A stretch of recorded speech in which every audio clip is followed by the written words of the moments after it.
The legend of King Arthur teaches us that in order to have what belongs to you, you have to know what is yours, and you need to fight for it. We see this in the tale of King Arthur and Emperor Lucius, when King Arthur takes his place as Emperor of the Roman Empire.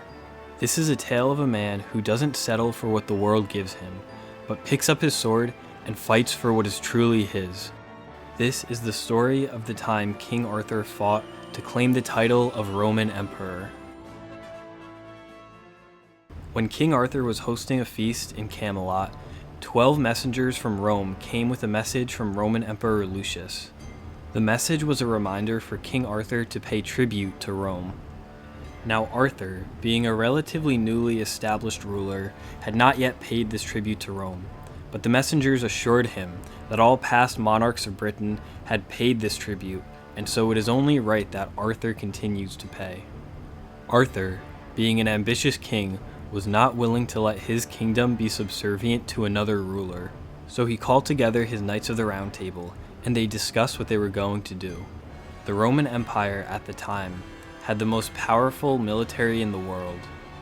To pay tribute meant subservience, but to not pay tribute meant war with the Romans. After some deliberating, Arthur had a thought. Certain past monarchs of Britain had been Emperor of Rome, including Emperor Constantine. Since King Arthur was descended from these past rulers, it was his right then to reclaim his title as Roman Emperor. Arthur didn't just take what he was told. He knew he had a right to something greater, and he was going to fight for it. So he rallied his knights and set sail across the English Channel into France, where he would stage his conquest. But upon his arrival in France, a young squire came to King Arthur, begging him for help. The squire told King Arthur of a giant that for the past several years has been terrorizing a nearby village. The giant had captured and eaten hundreds of innocent people, and just a couple nights ago had captured the Lady Howell, the wife of a powerful village ruler. So before King Arthur started his march through Europe, he took 2 of his most trusted knights and confronted the giant. The giant was fearsome and deadly, but King Arthur defeated it by first cutting his testicles and then by cutting open his stomach. Once the giant had been defeated, King Arthur could begin his conquest through Europe. Upon closer reflection, however, we notice that the giant stands for 2 forces which get in the way of a man's ambition: gluttony and lust. This is why King Arthur had to defeat the giant before he could continue his conquest. This is crucial to the meaning of the story, because only once a man has subdued the forces of gluttony and lust within himself can he reach his full potential and become who he is meant to be. Only once King Arthur has defeated this ugly beast does he have the strength to take back what is truly his. Only once King Arthur symbolically defeats gluttony and lust is he able to take on the strongest army in the world. So King Arthur leads his men through France, where many battles are fought and many men die. But before they make it to Italy, Roman Emperor Lucius is killed in battle. So King Arthur has made his point that he will not bow to the Emperor of Rome. But he doesn't stop there. He keeps marching until he's at the city of Rome.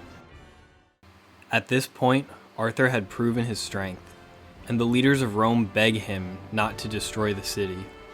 On Christmas morning, Arthur is anointed Emperor of Rome.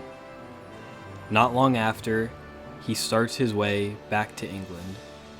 Despite the prestige of being Emperor of the most powerful empire in the world, Arthur leaves it behind to return to his home. While the title of Emperor still belongs to him, he appoints governors to stay in Rome so that he can go back to England. He doesn't revel in the glory and he doesn't indulge in the riches, but he takes what's his and he goes back to his people. So we see that King Arthur's mind was never on the riches or the power, but it was simply on making his kingdom the greatest it can be.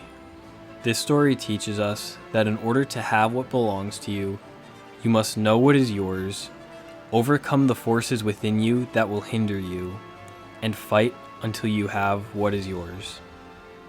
King Arthur makes a bold move by fighting the Roman Empire, but he knew what belonged to him, and he was going to take it or die trying. He defeated the forces of gluttony and lust, and defeated the strongest empire in the world in battle, claiming the title of emperor. This story asks us to look at ourselves. Do we know what truly belongs to us? Freedom, peace, meaning? And are we willing to fight for these things, overcoming the forces within us that drag us down, like gluttony and lust?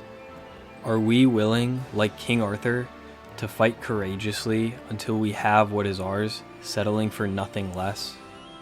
It would have been much simpler and much safer for King Arthur to simply pay his tribute to Rome, but he knew that he had a God-given right to something greater.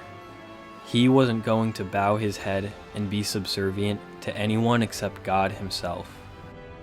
So we are left with this question: what is rightfully yours, and what will you do to fight for it?